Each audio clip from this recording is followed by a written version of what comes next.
Hello everyone, welcome to our fun English class. Today we are going on a preposition adventure. We will learn three very important words: on, at and in. These small words are super powerful, so let's begin. Hi, my name is Coach Swati Sharma and I am from LBA, the Brainroots Academy. I welcome you all in this video today and we will be talking about the prepositions on, at and in this video. First, let's talk about prepositions. What are prepositions? Prepositions are helper words. They connect nouns or pronouns to other words in a sentence.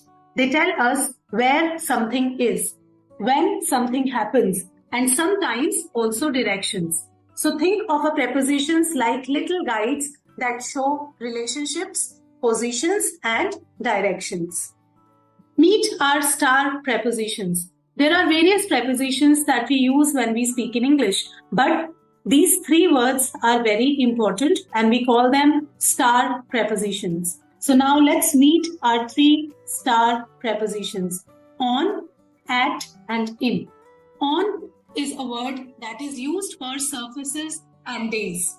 At is a word that is used for exact places and time.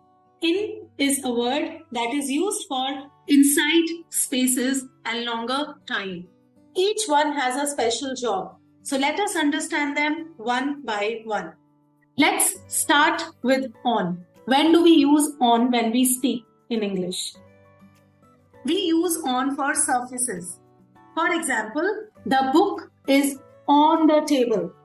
The cat is on the rug. We also use on for days and dates. For example, we have school on Monday. Her birthday is on June 5th. So remember, on is used for a surface and also day and dates. So whenever you are talking about the position of something and you see that something is on a surface of something, then use on. Also with days and dates, use on preposition. Now let's learn at. We use at for specific places. The children are playing at the park. We use at for exact time. We eat lunch at 12:30. We also use at for events and general places, like I will meet you at the party. So remember one thing, that whenever you are using at, it should talk about exact place, it should talk about exact time, and also events and places. So if you remember this, you will be able to use this preposition properly while speaking in English.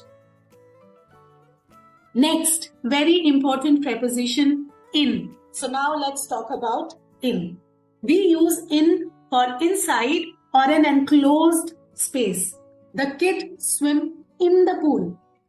We also use in for longer time periods. For example, in summer, in winter, in rainy season.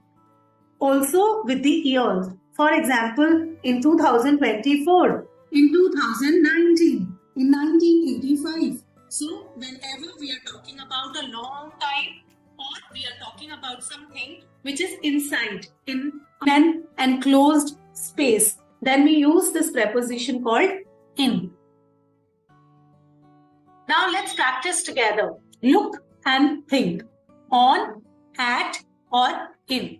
So the first picture that you see on the screen, it has an apple and it is on the table. So the apple is kept on the surface of the table. So that is why we will say the apple is on the table. At, the children are at school. Because we are talking about an exact place, that is why we will use at in this sentence. And we will say the children are at school. In means something which is inside something. So the fish swim in the aquarium. So the fish are inside the aquarium. That is why we have used the preposition in. So this was about on, at, and in. Now it's game time. There are some sentences and there is a blank in them. So you have to fill those blanks when you read the sentence.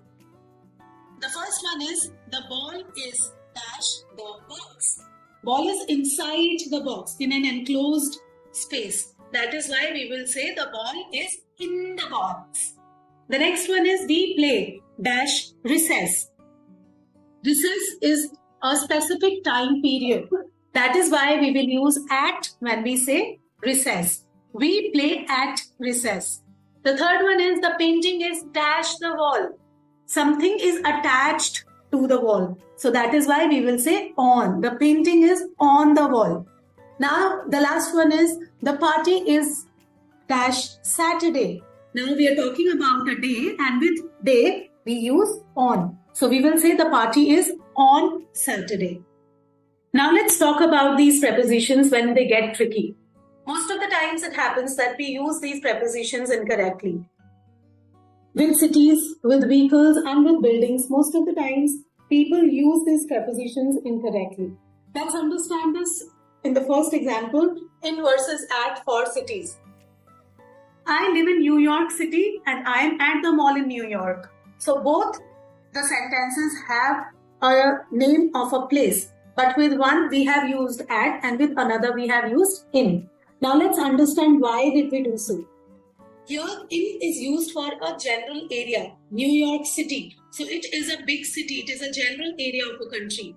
At is for a specific place within it. So when we talk about a specific location or a position or a place, then we use at with it. So that is why we say that I live in New York City.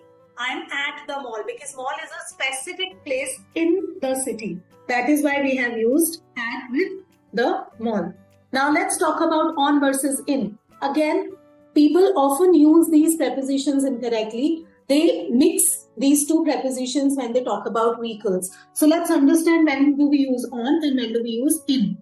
Now when we say on is used for the vehicle which is either riding or we can stand when we are moving. For example, bus.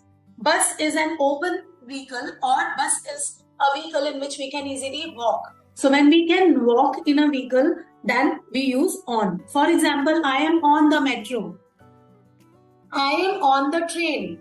I am on the bus. So because these are the vehicles in which we can move, we can walk. That is why we say on. Now let's talk about in.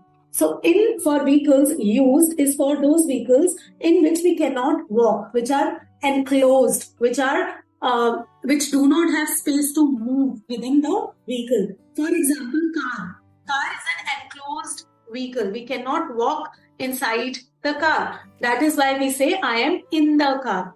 So on and in, this is the right usage when we use these prepositions with vehicles. Now let's understand at versus in for buildings. If we are at a general location, then we say at. But if we are at a specific enclosed location or a space, then we say in. For example, I am at school. So it is a general location. I am in the classroom. It is a specific enclosed space. It has a boundary. So when we talk about something which has a boundary, which is enclosed, then we say in.